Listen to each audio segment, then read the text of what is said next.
안녕하세요. 춘천 한마음교회 김현숙입니다. 저는 이혼의 아픔을 겪고 재혼을 했는데요. 이혼을 하게 되면 보통 어린 자녀들은 엄마가 맡아서 키우는 경우가 많은데 저의 경우는 달랐어요.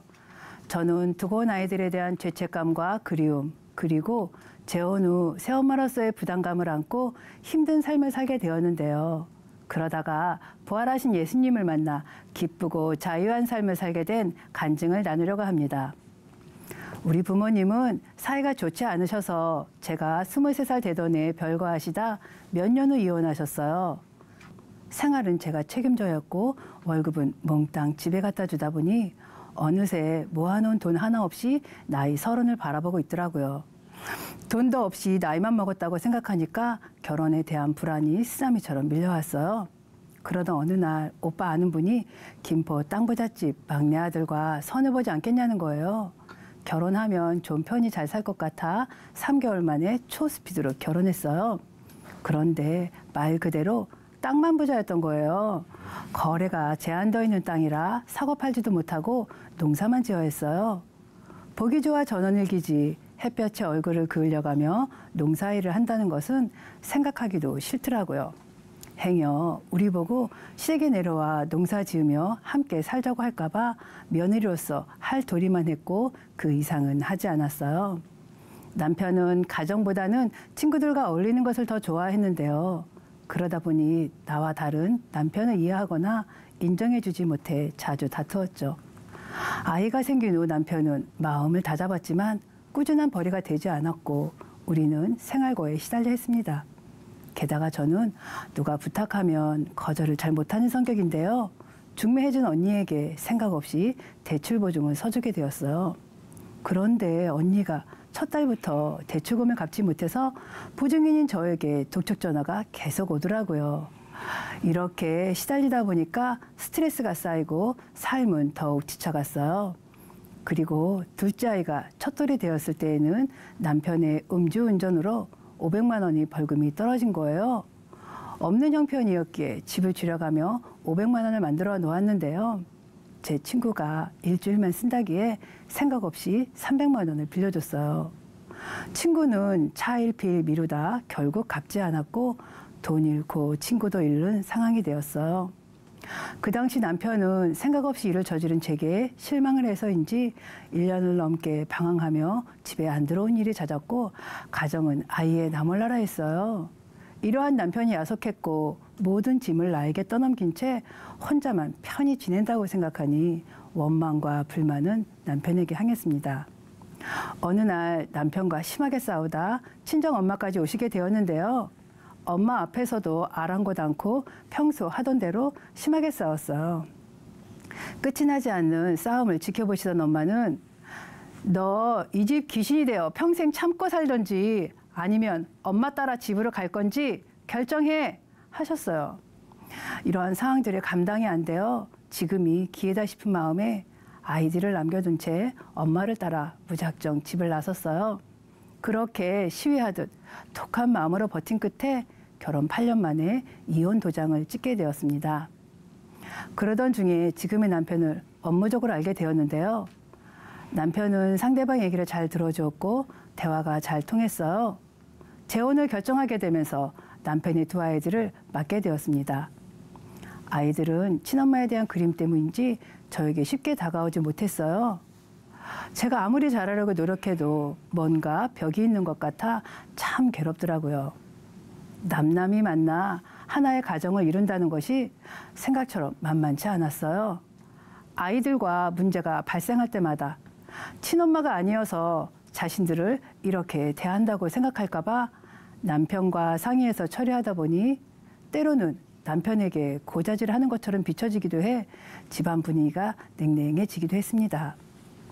아이들은 저를 엄마라고 부르지 않고 아줌마라고 불렀는데요. 남편이 자연스럽게 하는 게 좋을 것 같다고 해서 그러자고 했어요.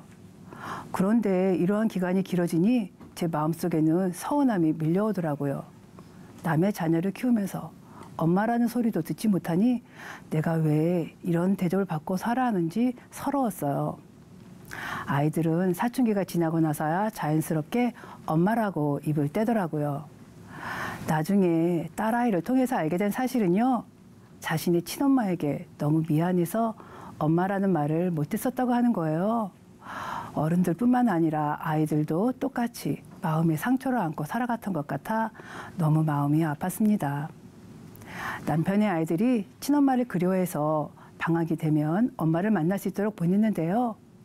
아이들을 보내면서 제가 바랐던 것은 엄마하고 있을 때는 재밌게 지내다가 다시 우리가 사는 집에 오면 여기서의 생활을 잘 적응하는 것이었어요. 그런데 아이들이 엄마에게 받은 반찬과 과일 등을 집에 싸우는 거 볼 때면 화가 많이 났어요. 아이들을 못 먹이는 것도 아니고 과일을 안 사 먹이는 것도 아닌데 우리 생활에 관여하는 것 같아 마음이 많이 상하더라고요. 나는 아이들을 생각해서 보냈는데 왜 이쪽의 입장은 생각해주지 않는지 원망이 되었어요. 전 남편은 저보다 더 늦게 2년 후에 재혼을 했는데요. 아이들이 새로 만난 엄마에게 적응하려면 연락을 안 하는 것이 좋을 것 같아 하지 않았더니 그 후로 연락이 끊어진 거예요. 한편으로 드는 생각은 이 아이들은 이렇게라도 엄마를 만나지만 나는 우리 아이들을 만나지도 못하고 필요한 옷도 맛있는 것도 사주지 못한다는 게 속이 상하더라고요. 내 마음이 사방으로 꼬이다 보니 남편의 아이들에게 또 다른 상처를 주게 되었습니다. 그러던 어느 날 두고 온 아이들 문제를 놓고 진지하게 남편과 상의하게 되었어요. 교육비 부담으로 2명은 힘들고 1명만이라도 데리고 와서 키우자고 결론이 났어요. 전 남편을 만나 우리의 의견을 얘기했더니 애들 생각을 했는지 아이들을 데려가려면 2명 다 데리고 가야지 1명만 데리고 가는 건 안 된다는 거예요. 그래서 지금은 형편이 어려우니 내가 아이 둘을 데리고 와서 키울 수 있게 매달 양육비를 보내주는 건 어떻겠냐고 했어요. 전 남편은 자식 문제를 돈으로 흥정한다고 오해했는지 사태가 험악해졌고 해결책은 찾지 못한 채 서로에게 이혼의 책임을 탓하며 마음에 비수만 꽂게 되었습니다. 그즈음 남편의 아이들이 우리 아이들을 데리고 올지도 모른다는 얘기를 친엄마에게 했나 봐요. 소식을 들은 아이들의 친엄마는 자녀를 합쳐서 키우게 되면 자신의 아이들이 삐뚤어질 수 있으니 데리고 오지 말라고 하더라고요. 머리로는 이해가 되었지만 같은 엄마로서 자기 자식만 소중하게 생각하는 것 같아 너무 야속해서 눈물로 사는 날이 많았습니다. 그 당시에 남편의 딸아이가 교회를 다니고 있었는데요. 아빠, 엄마가 모두 교회를 다녀야 한다며 몇 번을 말하는데 안 들어주면 아이가 실망을 하고 관계가 서먹해질까 봐 동네 교회라도 나가게 되었어요. 사실 저도 어렸을 때부터 신앙생활을 했었고 고등학교 때는 미션스쿨을 다니며 무지 뜨거웠었는데요. 졸업 후 세상이 좋아 교회를 나가지 않았었거든요. 그때 믿음의 친구가 있으면 좋겠다고 생각했었는데요. 어느 날 고등학교 때 같이 신앙생활했던 친구에게 연락이 온 거예요. 그동안 힘겹게 살아왔던 삶과 아이들에 대한 그리움을 나누게 되었어요. 그러다 자연스럽게 친구가 다니는 춘천 한마음교회 소책자를 가지고 교제하게 되었습니다. 어느 날 친구랑 죄에 대해서 나누게 되었는데요. 죄가 뭐냐고 묻는 거예요. 저는 살인, 도둑질, 간음 이런 게 죄라고 했고 나의 가장 큰 죄는 아이들을 끝까지 책임지지 않고 내팽개쳐 버린 것이라고 했어요. 그런데 친구는 요한복음 16장 9절 말씀을 찾아주며 죄는 예수를 믿지 않은 것이 근원적인 죄라고 하는 거예요. 난 뭐 교회도 다녔었고 당연히 예수를 믿는다고 생각했기에 대수롭지 않게 넘겨버렸어요. 그러던 중에 친구를 따라 춘천 한마음교회 여름 수련회를 참석하게 되었는데요. 목사님께서는 제자들이 어떻게 예수님을 하나님으로 믿을 수 있었는지를 말씀하셨어요. 제자들은 3년 반 동안 예수님을 따라다니며 함께 했지만 십자가에서 죽으실 때 예수님이 하나님이신 것을 믿지 못해 모두 도망갔다고 하셨어요. 이랬던 제자들이 예수님의 부활을 보고 난 후에야 예수님이 하나님이라는 것을 믿었고 순교의 삶을 살 수 있었다고 하셨어요. 저 또한 이 문제를 놓고 진지하게 생각하게 되었는데요. 예배 후 부활을 믿느냐는 친구의 물음에 당연히 안다고 대답을 했는데 순간 이상한 마음이 들더라고요. 친구는 믿느냐고 물었는데 저는 안다고 대답하고 있는 거예요. 그 대답에 제 스스로 놀라게 되었어요. 아, 내가 아는 것을 믿는다고 착각하고 있었구나. 이런 저에게 친구는 사복음서에 나오는 부활하신 예수님이 무슨 말씀을 하셨는지 차근차근 읽어보라고 권면하더라고요. 부활이 실제가 되어야 한다는 친구의 말에 부활하신 예수님을 정말 만나고 싶은 낮은 마음으로 말씀과 기도에 집중하던 어느 날이었어요. 누가복음 24장에서 예수님이 부활하셔서 엠마오로 가는 두 제자들 앞에 나타나신 것을 보게 되었어요. 예수님은 구약의 선지자들을 통해 예언되었던 메시아가 바로 자신이라는 것을 확인시켜 주시더라고요. 하나님께서 이 땅에 사람으로 오실 것, 인류의 죄를 위해 고난을 당하고 죽으실 것, 그리고 성경의 예언대로 부활하실 것, 이 모든 말씀을 다 이루신 예수님이 하나님이셨어요. 예수님이 하나님이라는 것이 확증되니까 친구가 말하는 죄가 무엇인지 그제야 선명히 알겠더라고요. 하나님 없이 내가 주인 되어 살다 보니 돈이 있으면 잘 살 것 같아. 땅 부자라는 말에 욕심으로 결혼했어요. 남편도 내 기준에 미치지 못하니 이혼했고요. 결국 내가 낳은 아들까지 내팽개쳐버렸어요. 그리고는 아이들을 끝까지 책임지지 못했다는 죄책감으로 엄청 눌려 살았어요. 재혼 또한 그동안 실패한 인생을 보상받으려듯 쉽게 결정했고 남편의 아이들이 내 뜻대로 따라오지 않으니 힘들어했어요. 저는 힘든 이유가 아이들이 나를 친엄마처럼 대해주지 못해 힘들었다고 생각했는데요.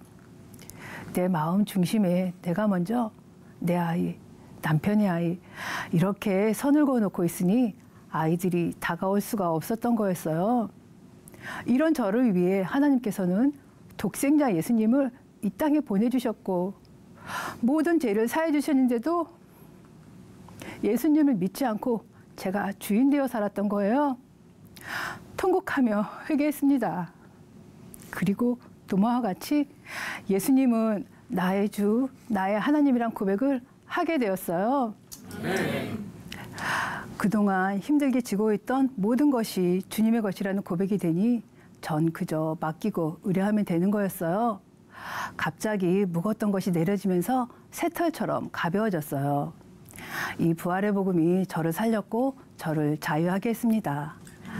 그렇게 복음으로 기쁘게 살아가던 어느 날 우리 교회에서 키우던 검둥이가 새끼를 낳은 거예요. 하루는 예배 시간에 목사님께서 어미인 검둥이가 어린 새끼들을 보살피는 영상을 보여주신 적이 있었는데요. 다른 지체들은 기쁨과 감동으로 보았지만 저는 동일한 마음으로 보지 못하겠더라고요. 자신의 몸을 추스릴 새 없이 갓 태어난 새끼를 돌보는 검둥이를 보니 아이들 생각에 너무 마음이 아팠습니다. 이때부터 저는 아이들을 위해 간절히 기도하기 시작했습니다. 이런 제게 하나님께서는 드디어 큰아이 미니홈피를 통해 아이들을 만나게 해주셨는데요. 헤어진 지 10년이 훨씬 지나서 만나보게 된 아이들은 길에서 스쳐 지나가도 몰라볼 정도로 성장했더라고요. 엄마의 손길이 필요할 시기에 힘든 삶에서 벗어나려 도망치듯 아이들을 버려둔 엄마가 무슨 할 말이 있겠습니까마는 그래도 아이들을 만나서 진심으로 용서를 구하게 되었어요. 엄마가 미안해. 정말 미안해. 엄마 없이 많이 힘들었지? 너무나 보고 싶었던 나의 사랑하는 아들들. 엄마가 너희들 너무 보고 싶었어. 했더니 아니에요. 저희는 괜찮아요. 미안해하지 마세요. 하며 오히려 저를 위로해 주는 거예요. 너무나 건강하고 바르게 자란 두 아들을 보니 전 남편과 아이를 키워준 애들 엄마께 정말 감사했습니다. 지금 큰아이는 군복무 중이고요. 작은아이는 고등학교 3학년이 되었어요. 자주는 못 만나지만 만날 때마다 아이들에게 복음을 전하고 있습니다. 애들을 만난 후 큰아이 문제로 전 남편과 통화를 하게 되었는데요. 지난날 내 잘못을 인정하고 사과하고픈 마음이 들었어요. 아이들을 잘 키워줘서 고맙다고, 나 혼자 잘 살겠다고 애들 돌보지 않고 집을 나와서 미안하다고 말했더니 본인도 아니라고 자신도 미안하다고 하더라고요. 저는 아들만 둘을 두었었는데요. 지금은 아들 셋에 딸 하나의 엄마가 되었어요. 예전에는 몰랐는데 딸이 있어 좋다는 표현은 딸이 친구처럼 느껴질 때인 것 같아요. 어느 날 딸아이가 제게 편지를 썼어요. 엄마는 우리가 사춘기 겪을 때 엇나가지 않게 항상 우리 편이었지. 생활 형편이 그리 넉넉지 않았어도 아빠랑 우리들 곁을 떠나지 않고 우리를 잘 키워줘서 감사해. 늘 우리 가족을 위해 기도하는 모습이 너무 고마웠어. 한편으로는 엄마가 아이들이 보고 싶어 힘들었을 텐데도 우리한테 변함없이 잘하는 모습 보니 아이들에게 미안한 마음도 들더라고. 엄마, 다음에 애들 만나면 우리가 엄마에게 받은 사랑 그대로 전해줄게. 엄마 정말 고마워. 사랑해. 딸아이 니네도 하나님께 감사하며 기쁘게 살아가는 저의 모습이 좋았던 것 같아요. 엄마의 마음까지 헤아릴 줄 아는 친구 같은 딸을 주셔서 정말 감사했습니다. 남편의 아이들이 어릴 때는 학업 때문에 우리와 함께 살았었는데요. 대학에 들어가면서 따로 떨어져 살게 되었어요. 학업을 마친 아이들에게 성년이 되었으니 너희들이 편히 지내고 싶은 곳으로 가도 된다고 얘기했어요. 그런데 애들이 친엄마와 함께 살겠다고 하는 거예요. 막상 그 소리를 들었을 때 조금은 서운한 마음도 있었지만 자녀는 부모의 소유물이 아니잖아요.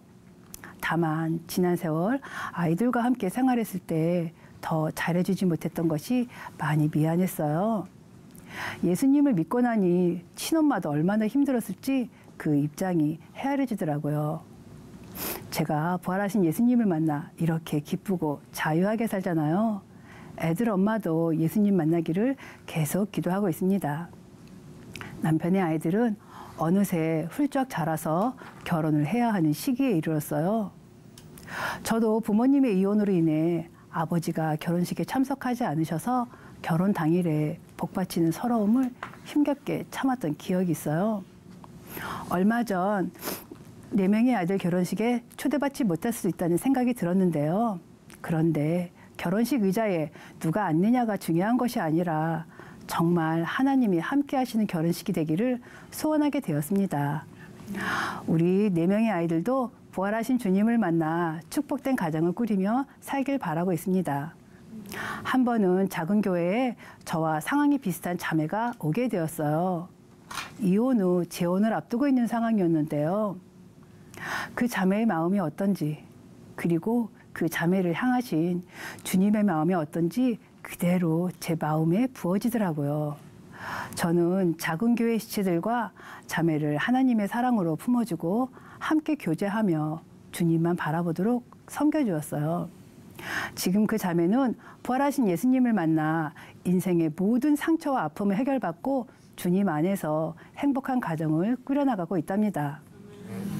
저는 부활하신 예수님을 만나지 못했다면 아이들에 대한 죄책감과 재혼 과정에서 겪었던 갈등들을 절대 이기지 못했을 거예요. 그런데 지금은 예수님으로 인해 힘들고 고통스럽게만 느껴졌던 삶의 무게도 가볍게 내려놓게 되었고 기쁘고 감사하게 살고 있어요. 제가 저에게 주신 4명의 아이들 모두를 예수님께로 인도할 수 있는 통로가 되기를 소원하며 제 간증을 마치겠습니다. 감사합니다.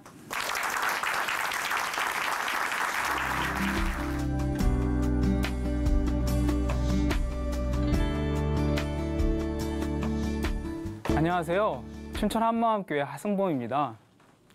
제 인생의 목표는 40에 은퇴해서 편안하게 사는 것이었어요. 보통 시간이 많으면 돈이 없고 돈을 많이 벌려면 시간이 없잖아요. 저는 시간과 돈이 모두 많았어요. 그런데 거기엔 진정한 평안과 행복이 없었어요. 하지만 이제는 부활하신 예수님을 믿어 주인으로 모시고 영원한 하늘나라의 비전을 꿈꾸며 살게 되었어요. 세상이 줄 수 없는 행복한 꿈을 가지게 된 이 간증을 나누려고 합니다. 저는 장손이지만 누나 둘인 외아들로 태어나서 사랑을 많이 받으며 자랐어요. 저희 아버지는 공부를 아주 잘하셨다고 해요. 서울로 유학 오신 아버지는 젊은 시절 고생을 참 많이 하셨다는데요. 그래도 경상도 사나이! 이 특유의 에너지와 성실함으로 험난한 세상 속에서 자수성가하셨어요. 저는 아버지 덕분에 아주 평안한 어린 시절을 보냈습니다. 저희 아버지를 따라하시면 부자가 되실 수 있을 거예요. 비결은 성실과 절약, 이렇게 두 가지인데요. 저는 중고등학교 시절 아버지와 이야기를 나눌 기회가 거의 없었어요. 아침 6, 7시에 나가셔서 늦으면 밤 10시, 11시가 넘어서야 들어오셨고요. 1년에 딱 이틀, 설날과 추석 당일에만 쉬셨습니다. 그리고 아버지의 절약 정신은 정말 아무도 못 말려요. 아버지는 일회용 물티슈를 빨아서 다시 쓰세요. 옷도 5,000원짜리 바지를 시장에서 사다가 손수 기장을 줄여서 입으실 때가 많아요. 장을 보실 때에는 마트 전단지를 여러 장 비교해가며 정말 말도 안 되게 싼 물건들만 골라서 사세요. 기억나는 품목이 몇 가지 있는데요. 계란 한 판에 1,000원, 돼지고기 10근에 10,000원에 구입하는 기적 같은 일들을 본 적도 있어요. 세상에 저희 아버지 같은 분만 계시면 장사는 다 망할 거예요. 아버지가 좋아하는 식당에 칼국수 메뉴가 2,500원인데요. 얼마 전에 500원이 올랐다고 아쉬워하시더라고요. 그래도 저랑 가면 3,000원짜리 두부김치는 꼭 시켜주십니다. 아버지가 유일하게 돈을 쓰는 취미가 골프인데요. 이마저도 아주 저렴하게 하려고 노력하세요. 가끔 벼룩시장에서 골프채를 사오시는데 골프채 하나가 배드민턴채 가격도 안 되는 단돈 5,000원이라고 해서 깜짝 놀랐어요. 그래도 공은 잘 맞더라고요. 절약의 악권은 소녀딸을 보고 싶으셔서 전화를 거셨을 때였어요. 화상통화에 아버지 목소리는 들리는데 얼굴이 잘 안 보이는 거예요. 알고 보니 전기를 아끼려고 거실불을 끄고 전화를 거셨던 거더라고요. 아니 그러실 거면 화상통화를 왜 거시는 거예요? 이렇게 본인은 절약하며 사시지만 저에겐 부족함 없이 해주셨어요. 저뿐만 아니라 주위의 선행도 참 많이 하셔서 존경도 받으세요.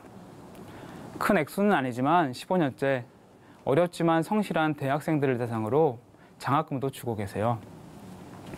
이런 사실들을 제가 커서야 아버지 지인들에게 듣게 되었어요. 어렸을 때에는 바쁘게만 하신 아버지에게 불만이 많았지만 나이가 들어 아버지가 어떤 분이신지 조금씩 알게 되었습니다. 이런 아버지만큼은 아니지만 은연중에 닮아 저도 절약정신이 몸에 배었어요. 아버지는 항상 야, 돈은 말이지 버는 게 아니라 모으는 거야 라고 말씀하셨거든요. 아내가 켜는 전등을 따라다니면서 끄고요.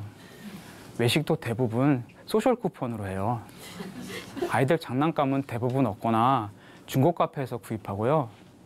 옷을 살 때에도 아울렛에서 90% 세일할 때를 기다려요.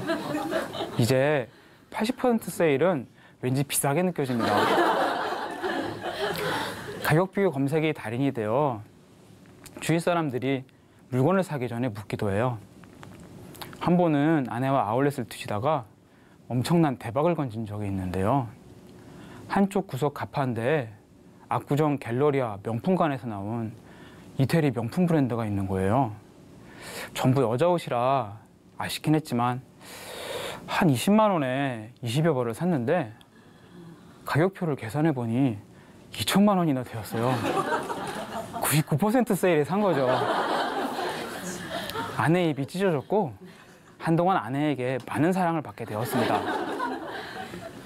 제 아내와는 어머니 친구분의 소개로 만나게 되었는데요. 새벽 기도를 열심히 한다는 자매를 소개시켜 주셨어요. 처음 자매를 만나던 날 마음에 들면 레스토랑으로 가고 아니면 그냥 간단히 식사를 하고 헤어져야겠다 생각하고 있었는데요. 보자마자 바로 레스토랑으로 갔습니다.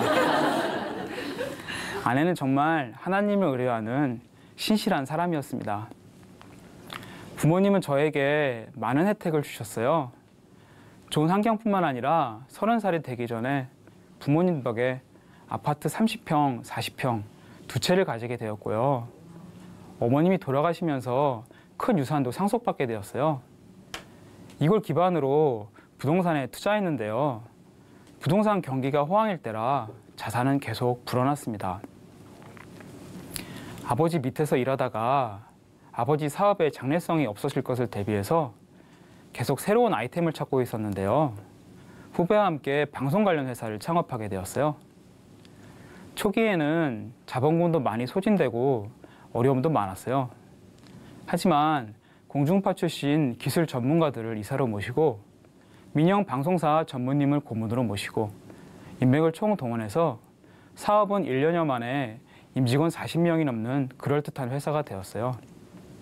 젊은 나이에 제법 큰 규모의 사업을 꾸려나가는 것이 많이 부담이 되었지만 사업 파트너인 일 잘하고 똑똑한 후배와 방송계 잔뼈가 굵은 선배들이 임원으로 있어서 회사는 비교적 잘 돌아갔습니다.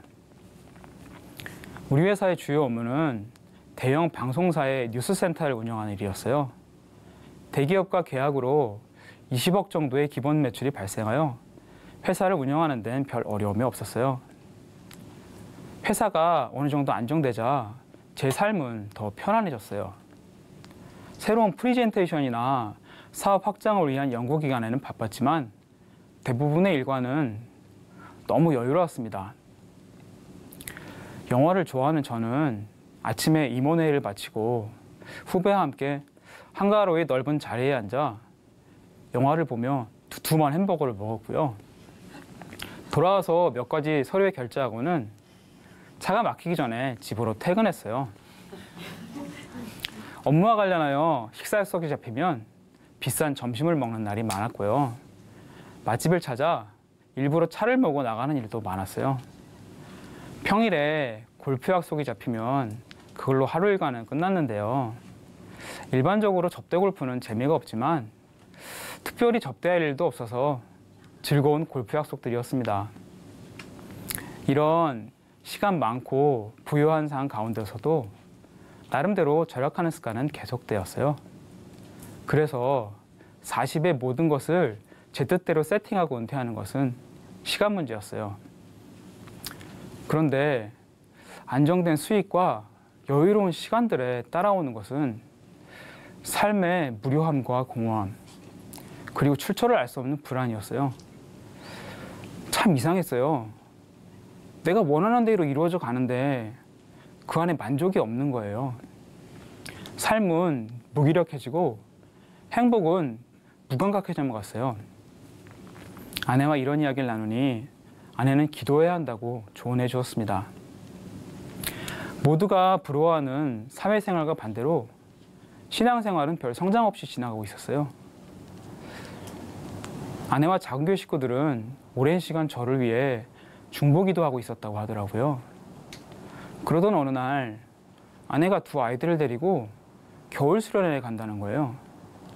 왜 그랬는진 저도 잘 모르겠지만 그걸 보고 나도 갈까 하는 생각이 들었어요. 그렇게 오랜 동안 한마음교회를 다니면서도 수련회 참석하는 거는 처음이었어요. 아내는 어떻게든 가려고 하는 수련회가 저는 별로 중요하게 여겨지지 않았거든요. 그런데 이번에 왠지 무언가에 홀리듯이 수련회에 참석하게 된 거예요. 이왕 참석하는 거 제대로 한번 말씀을 들어보자는 생각으로 노트 필기를 해가며 말씀을 들었습니다.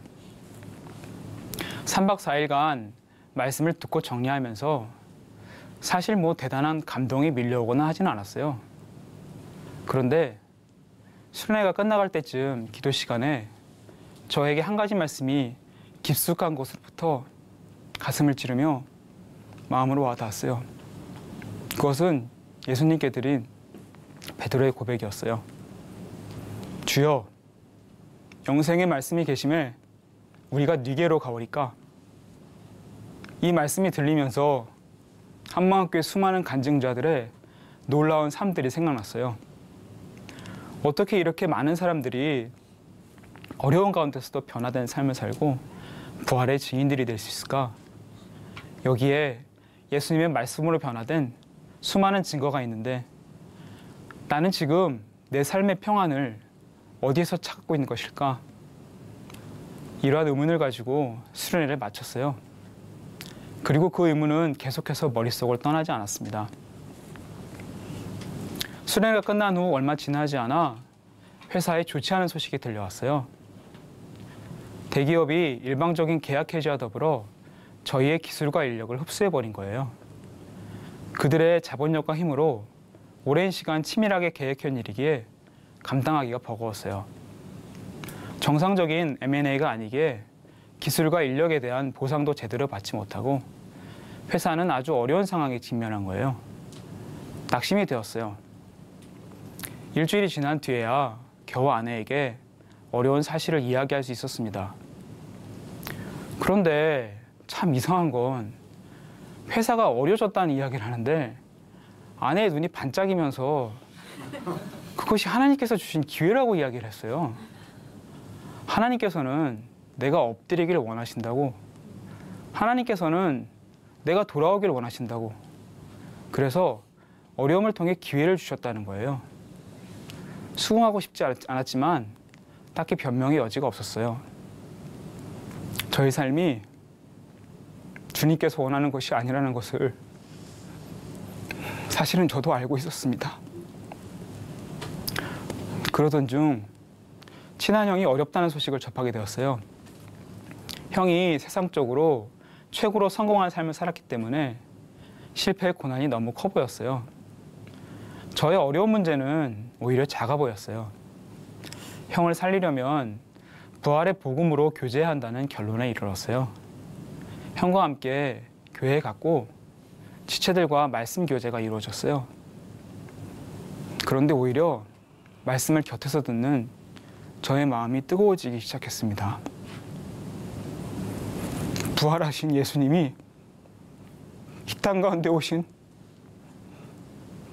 하나님이라는 말씀도 시작하여 성경의 모든 말씀이 밝히 알아졌어요.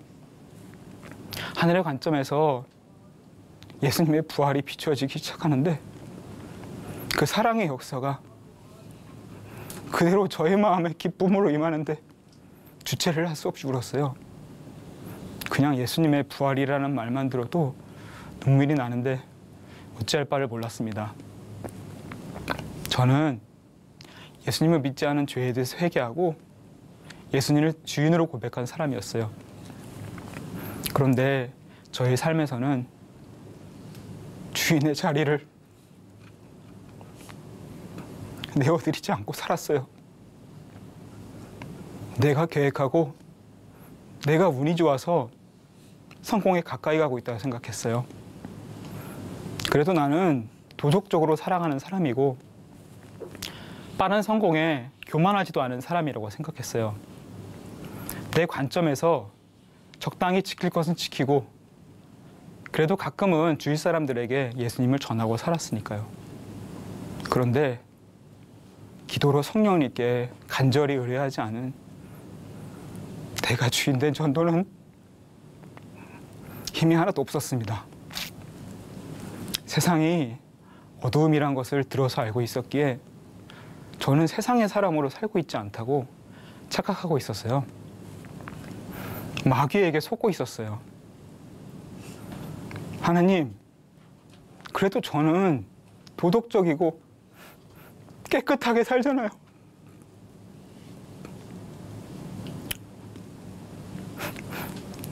이 핑계로 위화를 삼고 있었던 거예요. 내가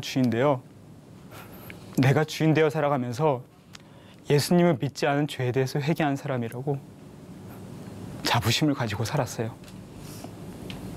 세상 사람들을 손가락질했지만 사실은 나와 별반 다를 게 없는 사람들이었어요. 하나님의 마음을 아프게 해드렸어요. 차라리 완전히 주인되어 살았다면 그래도 착각하며 살지는 않았을 텐데 적당히 성공하고 적당히 그리스도인으로 사는 삶은 저를 완전히 위선된 사람으로 살게 했습니다. 언젠가 저를 잘 아는 친구가 너 위선자야 임마 라고 말한 적이 있는데요. 저는 그 말이 전혀 이해가 가지 않고 화가 나서 기독교인을 핍박하는 것이라고 생각했어요. 그런데 사실은 세상도 알아보는 저는 완전한 위선자였던 것이었어요. 그러니 예수님의 마음은 어떠셨겠어요? 세상도 저의 모습을 아는데 말로는 예수님을 믿지 않은 죄를 회개하고도 여전히 내가 주인 되어 살아가면서 그 모습을 보시면서 내 안에 계신 예수님의 마음은 얼마나 안타깝고 불편하셨겠어요. 예수님은 저를 제자로서 세상의 사명자로 보내셨는데 저는 나라는 주를 위해 살았고 젊은 나이에 은퇴하여 나를 위해 편안히 살아가려던 죄인이었습니다. 성경의 예수님은 우리가 복되게 살길 원하셨지만 부자가 행복하다고 말씀하신 적은 없었어요. 말씀하신 그 복이 세상의 어떤 것과도 비교할 수 없는 참된 하늘의 복인데 저는 영원한 천국의 상을 모르고 세상에서의 낙을 누리려고 살았어요. 그런데 거기 가까이 가보니 참된 평안이 없음을 알게 되었어요. 그 누구도 부자이고 세상을 누려서 행복해지는 것이 아니라는 것을 알게 되었어요. 하나님이 믿는 자를 부자가 되게 하시고 세상의 복을 받고 누리게 하시는 것은 복되게 사는 그들을 보고 세상 사람들이 부활하신 예수님을 믿기 원하시기 때문이라 생각합니다. 그리스도인은 그분의 도구이지 세상의 낙을 위해 살아가는 존재가 아니에요. 어두운 세상에 부름받은 하늘의 사명자입니다. 저는 이제 은퇴를 꿈꾸지 않고 하늘의 온전한 상을 쌓는 영원한 일을 죽을 때까지 하는 비전을 가지게 되었어요. 나의 주인 예수님도 아버지께서 이제까지 일하니 나도 일한다 하시며 십자가에 죽기까지 일하셨는데 제가 어떻게 이 일을 멈추고 은퇴를 하겠어요? 어떻게 게으르게 살겠어요? 세상에서의 삶이 고단하고 힘들지라도 예수님께서 다 이루었다 하시며 부활하신 그 삶을 따라 완전한 부활체로 사는 천국의 삶을 꿈꾸며 살겠습니다. 보이는 세상 것에는 만족이 없고 모두 사라지지만 태초의 말씀과 우리의 영혼, 우리가 갈 곳 천국은 영원합니다. 주께서 약속하신 온전한 평안을 사모하며 열심히 일하며 살겠습니다. 감사합니다.